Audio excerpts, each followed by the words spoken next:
പത്മോസ് മിനിസ്റ്ററുടെ ആഭിമുഖ്യത്തിൽ ഇവിടെ നടക്കുന്ന കൺവെൻഷനിൽ പങ്കുണ്ട്. ധന്യനായ യേശുക്രിസ്തുവിനെ കുറിച്ചുള്ള ദിവ്യവചനങ്ങളെ പ്രസംഗിക്കേണ്ടതിന് എനിക്കും ഒരവസരം ഇങ്ങനെ കരഗതമായതിൽ സകല മഹത്വം ഞാൻ ദൈവത്തിന് അർപ്പിക്കുന്നു. ഈ മിനിസ്ട്രിക്ക് നേതൃത്വം കൊടുക്കുന്ന കർത്തൃദാസൻ പാസ്റ്റർ സോളമൻ പെനിയൽ തൻ്റെ സഹധർമ്മിണി ചില നാൾക്ക് മുമ്പ് നടന്ന അതിൻ്റെ ജനറൽ കൺവെൻഷനിൽ പങ്കൊള്ളാൻ എനിക്കും അവസരമുണ്ടായി. ദൈവദാസൻ അത് ഓർമ്മപ്പെടുത്തിയപ്പോൾ വീണ്ടും ഒന്ന് പരാമർശിക്കേണ്ടി വന്നു എന്നേ ഉള്ളൂ. യോഗാധ്യക്ഷൻ ബീനു പാസ്റ്റർ,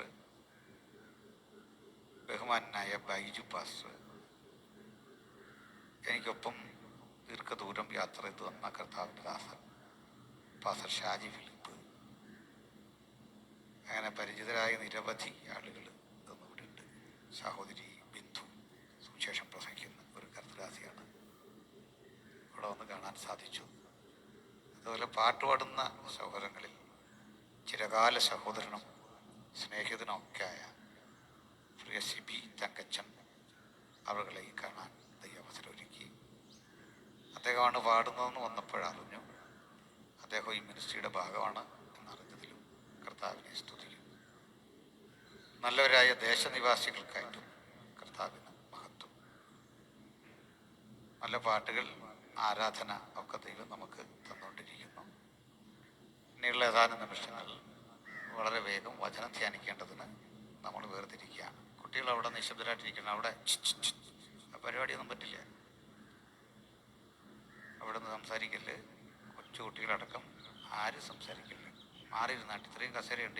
ഇങ്ങോട്ട് വരും. ആരാ കങ്കാടരും നടോട്ടും അവരോട് ഭയങ്കര കുസൃതിയാണ്.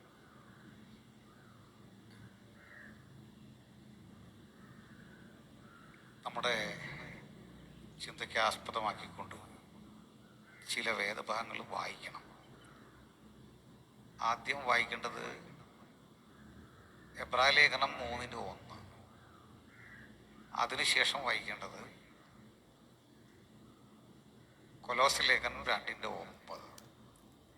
ഒടുവിൽ വായിക്കേണ്ടത് വിശുദ്ധ യോഹന്നാന്റെ സുവിശേഷം 1:17. നിങ്ങൾ സംസാരിക്കല്ലേ, ഞാൻ അറിയില്ലേ. അതുകൊണ്ട് വിശുദ്ധ സഹോദരന്മാരെ, സ്വർഗീയ വിളിക്ക് നാം സ്വീകരിച്ചു പറയുന്ന അപ്പോസ്തലനും മഹാപുരോഹിതനുമായ യേശുവിനെ ശ്രദ്ധിച്ചു നോക്കുവിൻ. ഇനി കൊലോസ്യർ 2:9.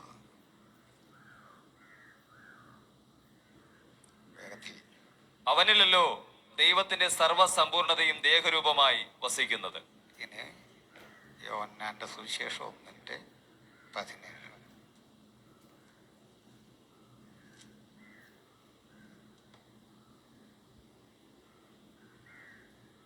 ന്യായപ്രമാണം മോശെ മുഖാന്തരം ലഭിച്ചു, കൃപയും സത്യവും യേശുക്രിസ്തു മുഖാന്തരം വന്നു.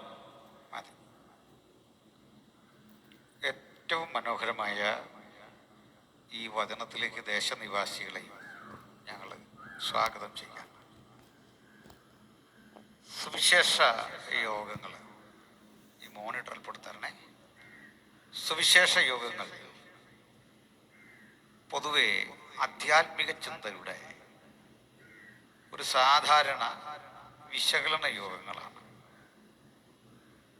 അത് ഏതെങ്കിലും ഒരു വ്യക്തിയെയോ അതല്ലെങ്കിൽ ഒരു സമൂഹത്തെയോ ഉയർത്തിക്കാട്ടുന്ന, അല്ലെങ്കിൽ മറ്റൊരു സമുദായത്തെ ഇകഴ്ത്തിക്കാട്ടുന്ന, അത് മോശമാണ് എന്ന് പറയുന്ന തരത്തിലെ യോഗങ്ങളല്ല. ഞങ്ങളിൽ ദൈവം ഭരമേൽപ്പിച്ചിട്ടുള്ള ഉത്തരവാദിത്വം പരമാവധി ആളുകളോട് ഈ വിശുദ്ധ വചനങ്ങളെ പ്രസ്താവിക്കുക എന്നതാണ്. ഇത് പ്രസംഗിക്കുക എന്നത് ഞങ്ങളുടെ നിർബന്ധമെങ്കിലും കേൾവിക്കാർക്ക് അങ്ങനെ ഒരു നിർബന്ധം ഞങ്ങൾ അടിച്ചേൽപ്പിക്കുകയില്ല. ചിലരെങ്കിലും സുവിശേഷ യോഗങ്ങളെ മത പരിവർത്തന ശ്രമങ്ങളായി തെറ്റിദ്ധരിച്ചിട്ടുണ്ട്. അതിനുള്ളൊരു മറുപടി കൂടി പറഞ്ഞുകൊണ്ട് ഞാൻ ഈ വിഷയത്തിലൊക്കെ വരാം. ആദ്യം തന്നെ ഞങ്ങൾ സുവിശേഷത്തിനൊരു മതത്തിൻ്റെ മുഖം കൊടുക്കുന്ന ആളുകളല്ല എന്ന് പറഞ്ഞോളൂ.